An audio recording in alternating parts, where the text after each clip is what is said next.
All right. Hello, everybody. Welcome to the Course Creator Community Podcast. I am super excited because we have an absolute rock star on the line this week. And I know I say that about every guest, but this guest actually is a rock star and she's got the statistics to prove it. She's a very successful course creator herself. She makes about $1 million a year, and she has for the last few years now. But not only that, she helps other course creators be really successful themselves, shows every trick in the book when it comes to launching. She's got a very successful podcast herself, but most importantly, which shows me she's a very, very smart person, is that she lives in Australia. So without further ado, let me introduce the one and only Ms. Steph Taylor. Steph, how are you? I'm good, thanks, Jono. Thank you for that wonderful introduction. And I was wondering where you were going with that last part, because I had no idea. I wasn't expecting you to say that she lives in Australia. Because there's so many talents, right? There's podcasting, there's social media, there's courses, there's launching, but most importantly, Australia.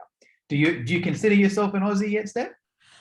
Oh, yeah, getting there. I'm not a citizen yet. I've lived here for 10 years, but I still don't have citizenship. I'm a Kiwi citizen in Australia. So don't hold that against me, please. Yeah. Well, we'll get to your story in a sec. Just before we do, I've obviously known you for a couple of years now. We met in person in social media world, which was awesome to see you face to face. If the listeners haven't heard of you, they can obviously go back and listen to the previous episode, but give us a little bit of background. What is it you do, Steph?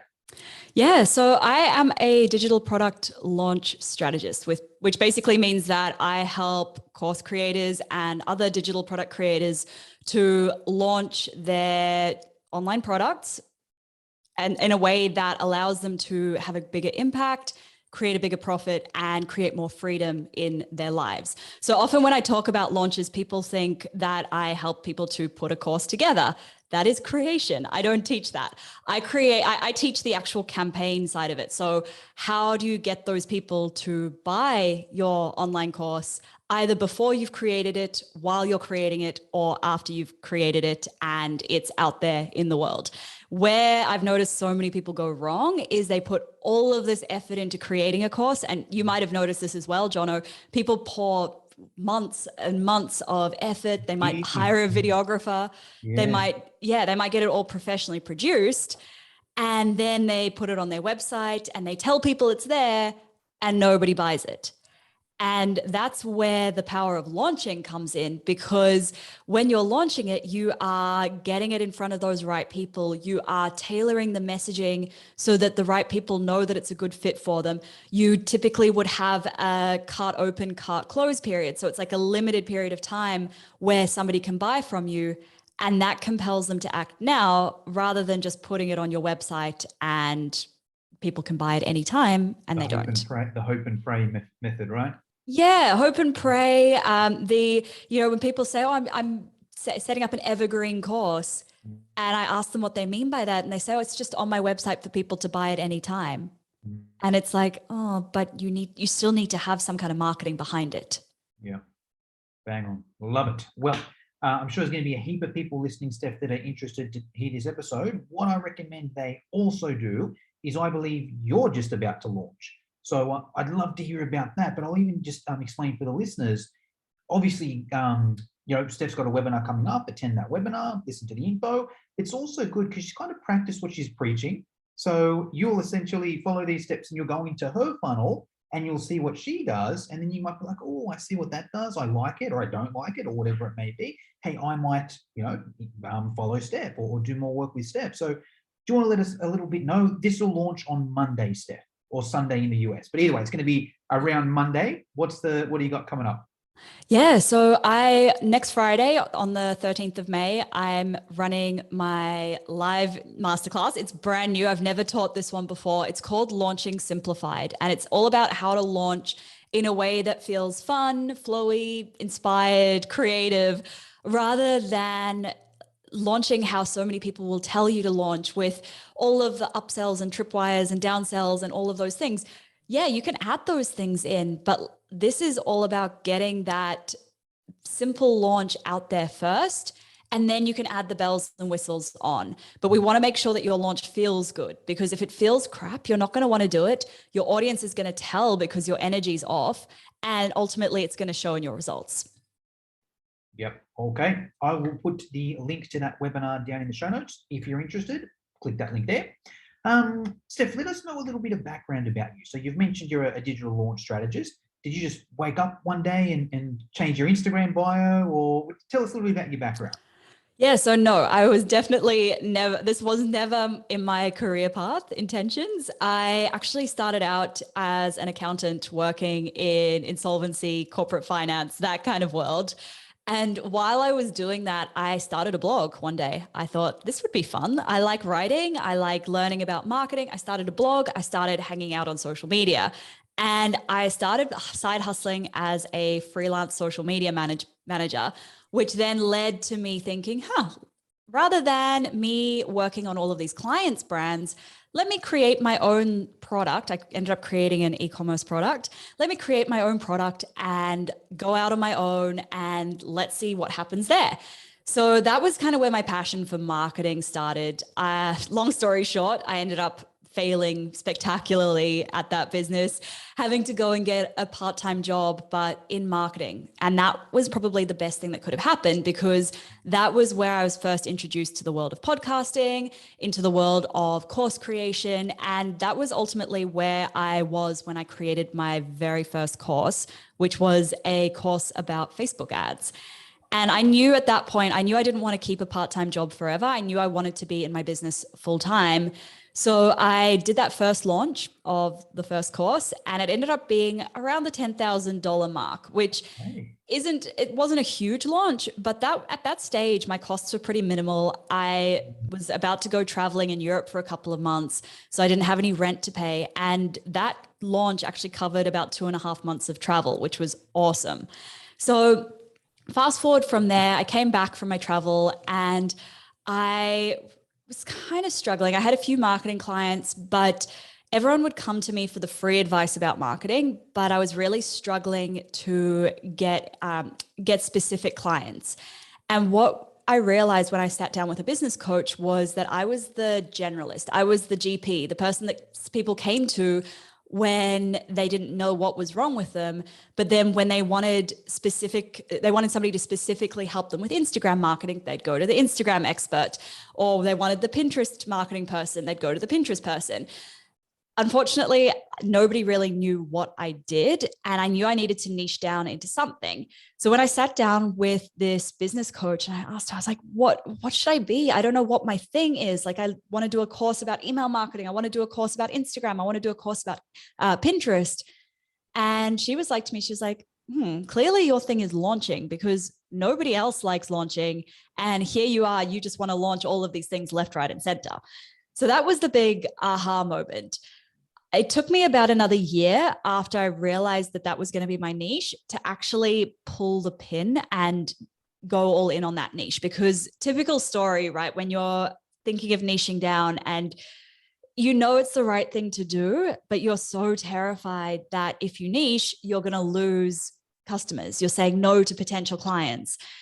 So I only ended up actually niching down into launching after I launched my course about Instagram marketing and had maybe 5 people sign up. Yeah, wow. I'd put all of my eggs into this basket. I'd invested basically all of the money that I had left in my business into Facebook ads, because I thought everyone's been asking me for an Instagram course. This is going to be amazing. And I launched it. And unfortunately, because I wasn't the Instagram expert, because I hadn't shown people why they needed this course, my Instagram course, over all of the other Instagram courses out there, I had 5 people sign up. Yeah, wow. So that was the real rock bottom moment where I was applying for jobs and I was basically ready to give up on my business, until somebody called me from one of the jobs that I'd applied for. It was a marketing manager role at an activewear company. And they said, well, we'd like to get you in for an interview.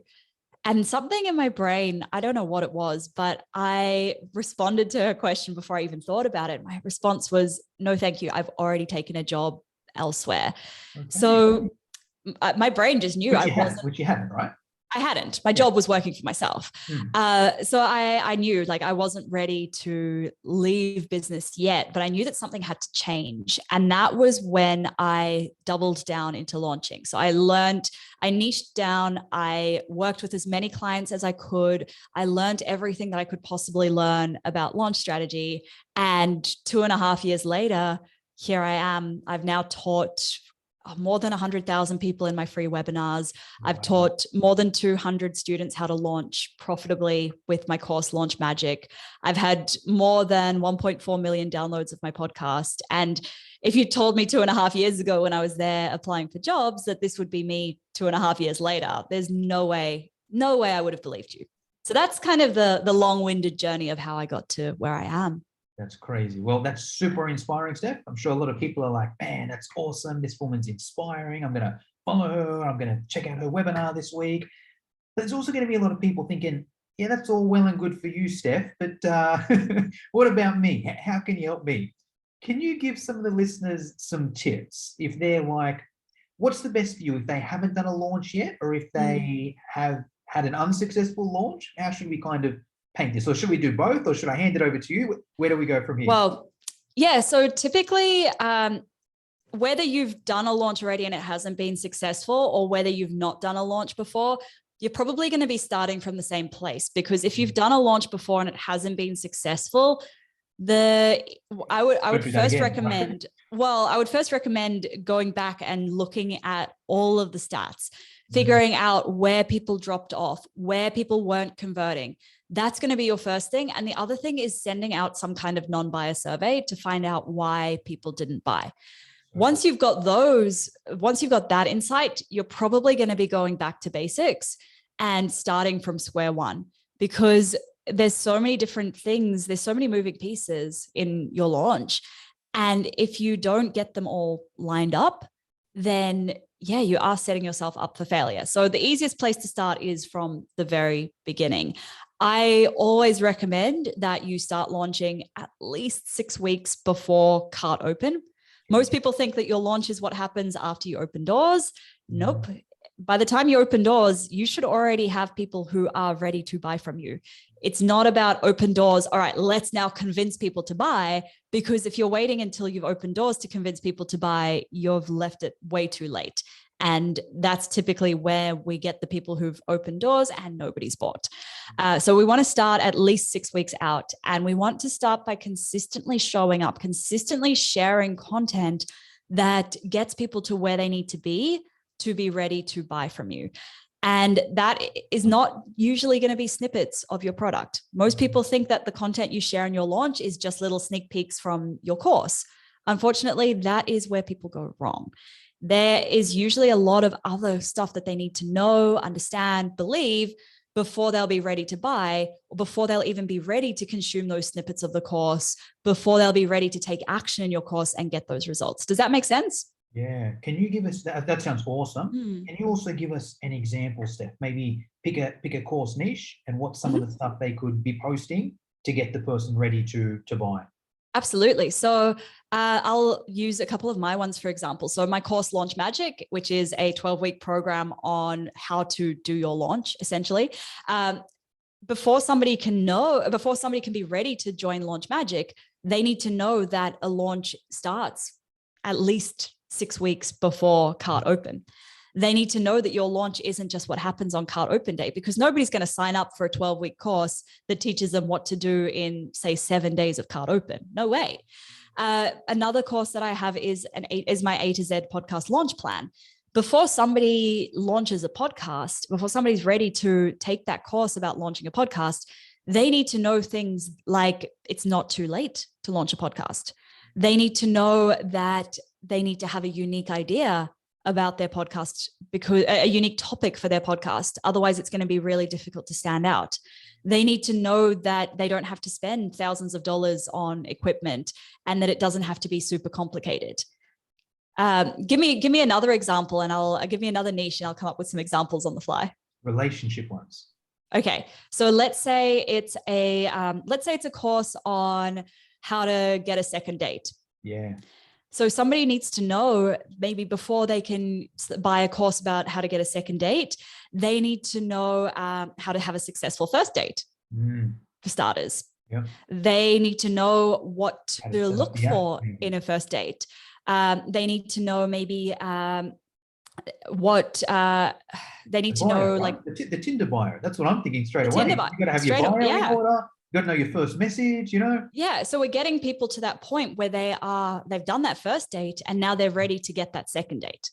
Because if you're reaching out to people who haven't even had a first date and you're like, here's how you get the second date, and they're like, well, I'm still over here struggling to get these first dates, they're not going to be ready to buy your course. Yeah, love it. There's so many good things there, it's kind of like, I like the idea where you're also helping them to get to a certain point. And it's kind of like, great, I help you to get to this point here. Here's some great info. That'll build a lot of trust with the audience as well. Oh, Steph, she's awesome. She's got me to this point here. But now what the crap do I do? Well, I've got to take the next step. I can go and risk it with somebody else, or I can go with Steph, who's taking me to this point here. So I love that. Exactly. And where I think people get worried is they think I'm not giving enough value with my free content. People worry that to give enough value with their free content, they have to give snippets from their course.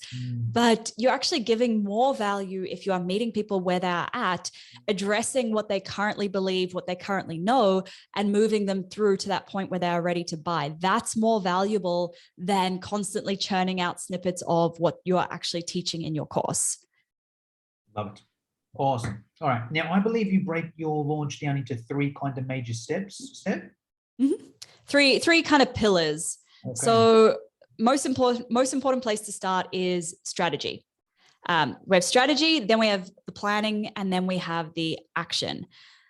Strategy and planning, great, but unless you take action, you're not going to have a launch.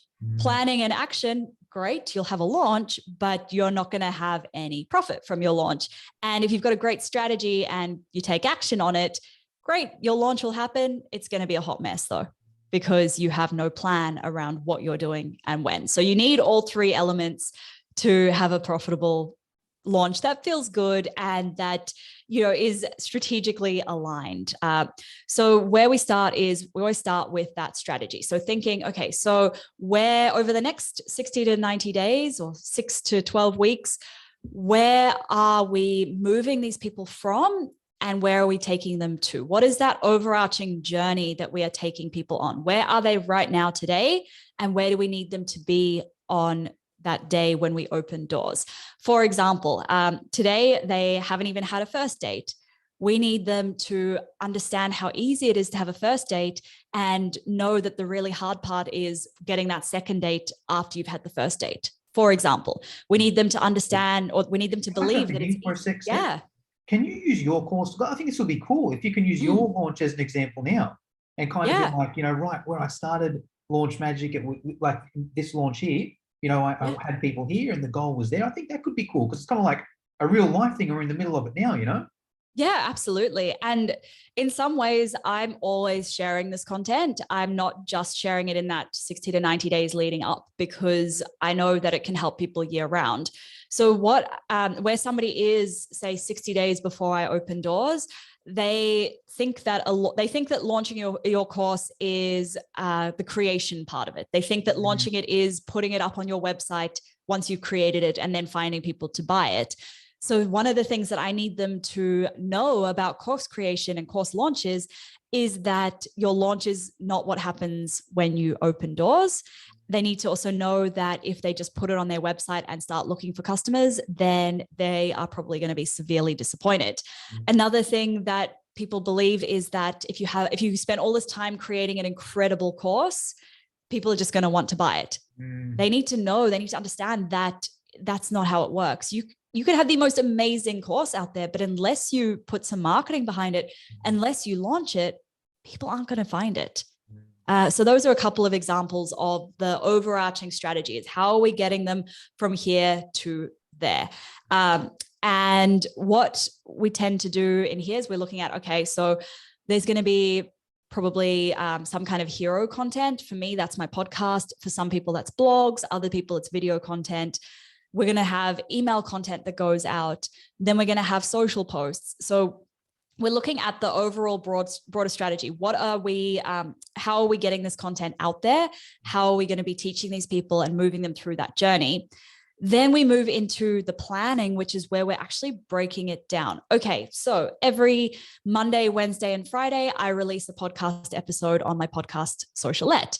This is what each content topic is going to be in that journey of moving them from where they are to where they need to be.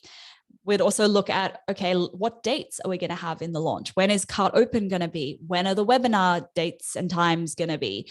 How often are we emailing the list? How many Cart Open emails are we going to send? What's going to be in each Cart Open email? So the planning is really the nitty gritty. Where I think a lot of people get lost in a launch is that they think that the planning has to finish before they can start taking action. But in reality, you can actually plan your launch as you are going. You don't have to have written all of your Cart Open emails before you start sharing that launch content 90 days out. You don't have to have written every single social media post and scheduled it. As long as you're like a couple of weeks ahead, then that's still going to feel pretty good. But for most of us, some people do like to plan 12 weeks ahead, but for most of us, it's going to happen as you're going through it. And that's totally fine. Gotcha. And then the action? And then the action. So the action is where we kind of get in our heads. You can have the perfect plan, the perfect strategy, but you need to take that action. And the action is the scary part, because that is when you are starting to share content that might be different, content that you've never shared before, content that might be pushing the edges a little bit. It's then starting to show up, starting to show your face if you haven't necessarily shown your face online before, or sharing your voice if you haven't done that in your podcast. It's then starting to think about, okay, how are we getting people into the webinar? Great, let's start to actually send those emails out. Let's start to promote the webinar. Let's show up on the webinar. Let's open doors. Let's do the stuff that we planned and that we said we would do in the plan. But it sounds really easy. It sounds like action should be the easiest part once you've done the planning. But that's where things like procrastination, perfectionism, all of the little self-sabotaging, overcomplicating, that's probably another really common one. We start to get into that self-sabotaging behavior because suddenly our brain is like, oh no, this feels uncomfortable. I don't want to do that. Let's just procrastinate by doing this thing that feels really easy instead. I still do that. I'm in the 4th launch of the same course. Like I've launched Launch Magic 3 times before. I have the sales page. I have all the Cart Open emails. Everything's done, but I still feel myself procrastinating on taking action and on showing up because it still feels uncomfortable. And it's so normal. It's baked into us to just keep doing what feels familiar and shying away from the things that feel a little bit scary. No, I love that. I think that's one thing I've noticed in life, and especially in marketing. It's kind of like, if I've got a plan, it always works best to stick to that plan. It never works better like, oh, the night before, you know what? I might actually change this plan a little bit. It sounds good in my head. Yeah, I'll change it. It never works. So that's one rule I've actually got. It's kind of like, all right, I've got my plan, and then I stick to that plan, at least for that period of time. If I need to change it or pivot, okay, fine. But like, it's so much easier if I've got that plan there. So I love that. Steph, I believe you've got some good do's and don'ts when it comes to launching. Yes. What's the best way? Should we do a do and then a don't, or should we do our list of do's and then list of don'ts? What's the best way we do this? Let's just do them as they come up, because I know that they'll pop into my brain as I'm talking. Awesome. So I've covered off on a few of them already. I'm going to rehash them though, because I believe in repetition.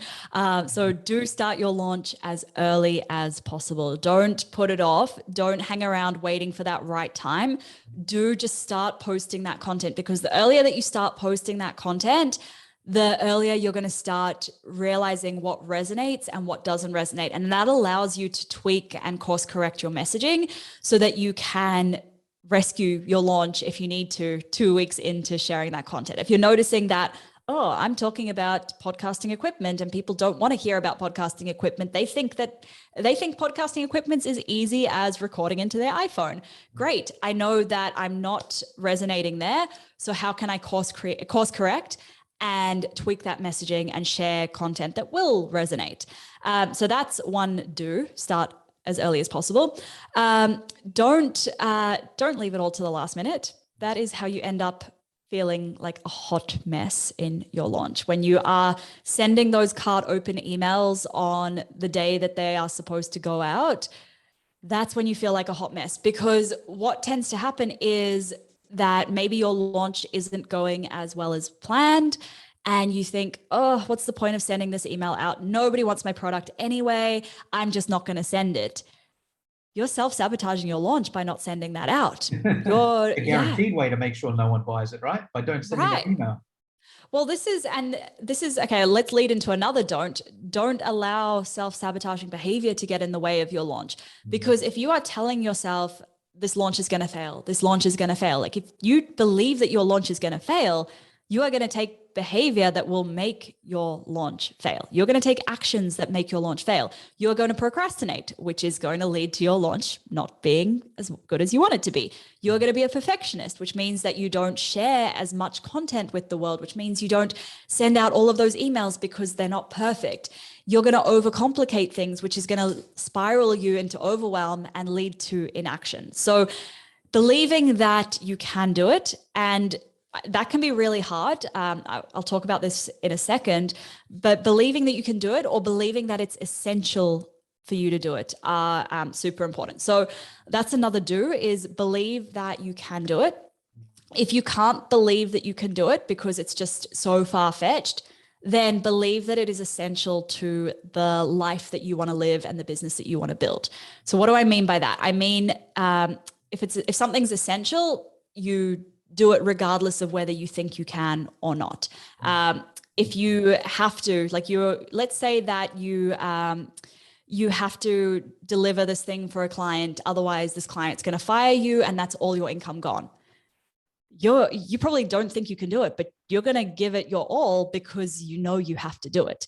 That's how we should be treating a launch as well. That took me down a little bit of a tangent now. What were my other do's and don'ts? Jump in for the belief one, because I think the belief is a good one as well, especially as a course creator. Because it's kind of like, if you don't believe in yourself, why the hell is some person on the internet going to believe in you and buy your program? You know, like belief, I think, has got to be the major one. You got to believe, hey, I can do it. It's going to be awesome. And that will show off. If you don't have that, it's going to be hard to sell something on the internet. Right. And so this leads into a really good do, and that is do understand that it's more than just about you. So it's not about you. It's about the people who you are helping. And the sooner that you can get your launch out there, the sooner you can get your course out there and launch it, the sooner you're going to be able to help more people and impact their lives. And where I would recommend getting into this is thinking about what kind of impact is your course going to make? How can your course actually have that transformation on somebody's life? And then reminding yourself that if you don't launch it, you are doing people a disservice because they're not going to just find it. There's no way that they'll just stumble across it and buy your course. So remembering that one's so important. Can I give another spin on that as well? I like that spin there. And I think it's another way to look at it is even like, I guess, more from the creation side of things as well, where it's kind of like that can be a common thing where someone's like, right, I'm going to put this course together on what I think is the best way to do it, right? And that's okay. There's an element of that. But ideally, what's important is to see what does your audience want, right? What do they want to see in the course? And that will determine what you put in the course, but also in the sales material as well. So I think it's another way to look at it, where it's just like, it's not you in a little box here. It's kind of like there's all these people here. The more you can include them in everything, the better. Absolutely. And that actually leads to another awesome do, which is do launch it before you've created it, if you can. Launch magic. Like I said, this is the 4th time I'm launching it. I only recorded the lessons the 3rd time that I launched it. The first 2 times, the first time I launched it, I had only created slides for week 1 and I taught it live via Zoom each week because I wanted to know what my audience wanted out of it. I needed to know what my students were learning and where they were getting stuck each week, because in my mind, I had this perfect curriculum designed, But I knew that if there might have been some areas where they needed more clarity or they needed a bit more explanation. And then there might have been some areas where they grasped it really quickly and could move on really quickly. So I knew by teaching it week by week, I'd be able to see what questions people were asking so that I could tailor the course content for future rounds. I did that again the second round that I taught it. And then only in the third round was I so confident in what I was teaching that I created the final slides and recorded the final version. It won't be the final version. I'll always end up updating it, but the final version for now. So do feel free to launch it before you've created it.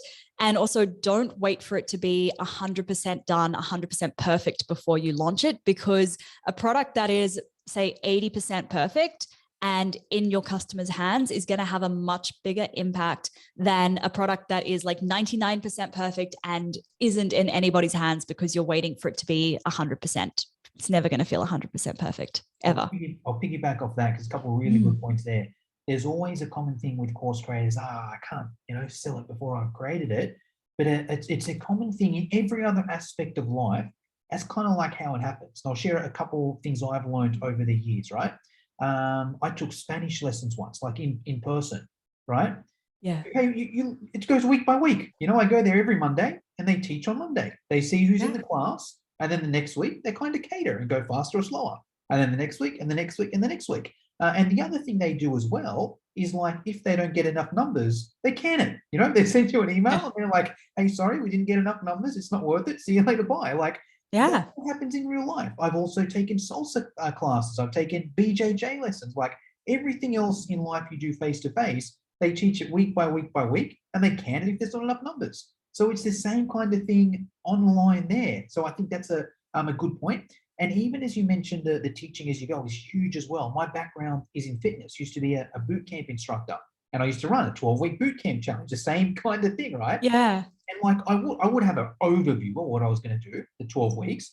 But depending on who I had in week one was going to be slightly different to what I did. And then I would tailor it as I go. And it wasn't until I ran, 3 different boot camps that I was like, okay, this is what majority of people need in week one and majority in week two. So I think it's an awesome point. I've got one for you, Steph, that I'm going to call out. The evergreen versus the launch.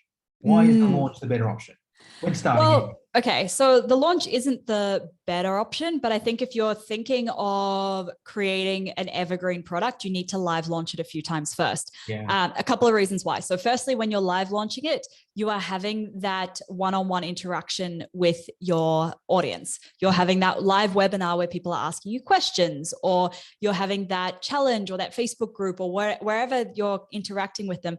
And they have that opportunity to ask you questions, which allows you to identify any gaps in your launch content, any objections people might have to buying, so that you can address them in that sales page, in, let's say, an evergreen webinar, if you wanted an evergreen webinar, or whatever evergreen content you are sharing.